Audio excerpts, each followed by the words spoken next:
Bon, alors pour vous expliquer, bonsoir à tous, merci d'être venus. C'est une tournée sur le Saint-Suaire que j'organise ici dans notre région. J'ai commencé en février avec Gémozac. La semaine dernière, j'étais à la salle des fêtes de Villeneuve-la-Comtesse, peut-être avec certaines d'entre vous. Et aujourd'hui, donc ici à Saint-Jean, et j'ai une date aussi à Saint-Hilaire-Bury avec le père Benoît. L'image est pas évidente à saisir.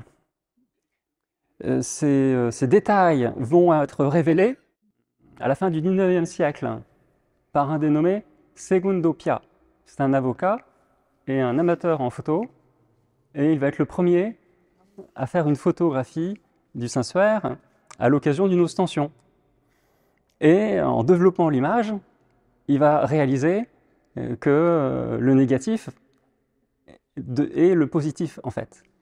Vous voyez, on tire toujours un négatif avant d'avoir le positif, normalement. Autrefois, quand on faisait des photos, c'est comme ça qu'on faisait. Donc maintenant, on n'a plus besoin, parce que nos photos sont des photos numériques. Mais autrefois, donc il fallait passer par le négatif. Et là, il fait une découverte extraordinaire. Il découvre que tout apparaît avec beaucoup plus de détails, parce que ce fameux négatif, c'est un positif. Ce qui veut dire que l'image initiale est un négatif. Voilà. Alors, pas seulement un négatif, mais aussi une image, comme on le verra, qui comporte des informations de profondeur.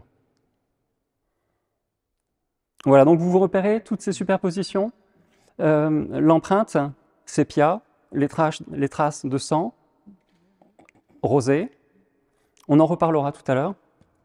Les brûlures, 1532, ces brûlures en L, avant le XIe siècle. Qu'est-ce que vous avez aussi? Voilà, les tissages.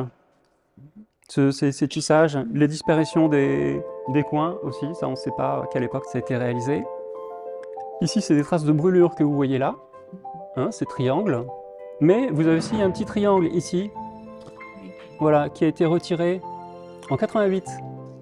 Pourquoi? La datation au carbone 14.